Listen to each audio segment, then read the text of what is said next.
mga kapoche, kung kagabi galing tayo sa padalahan. Ngayon naman mamamalengke tayo. Hindi.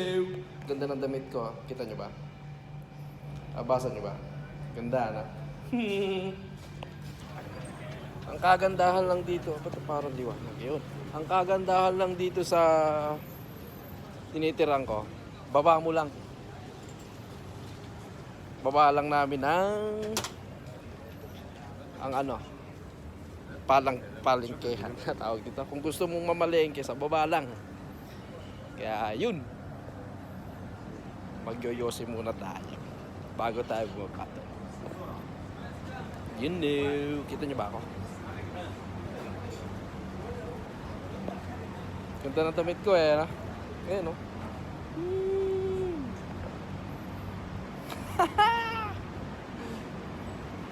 Pagkainit ngayon mga kapoche, pero okay lang.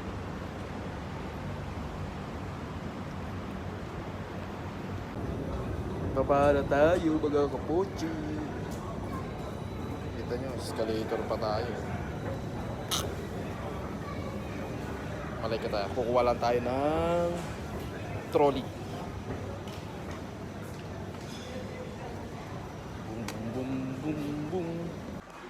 Alam niyo mga kapoche, ang technique sa pagkuha ng trolley, doon kayo pupunta sa may malapit sa cashier. Kasi naandoon yung lahat ng mga trolley. Tulad nito, ayan o. Doon ko nakakuha yan sa may cashier. Kasi kung doon ka pupunta sa may kuhanan talaga, ubos na yun. Pero kung doon ka pupunta sa may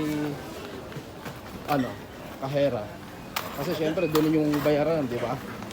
Kapag tapos na silang magbayad, syempre iwanan nila dito. Doon yun. Kaya yun, meron tayo na yun. Magandang klase yan. Mindset. Syempre kukuha muna tayo ng mansanas mga kapoche. Yo, mansanas. Kuha rin tayo ng mandarin mga kapoche. Sarap yan. Kaya lang medyo makakapal yung balat nyo. Ayan. May mansanas tayo at saka mandarin. Sa punuan.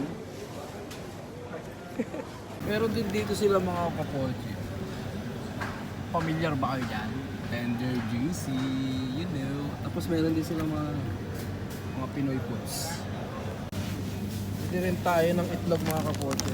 Kaya lang maliliit siya. 50-60. Pero okay na yan. Kesa wala. Bili rin tayo ng bigas mga kapoche. Pick up. 5 kilo yan. Teka lang. Lalagay natin dito.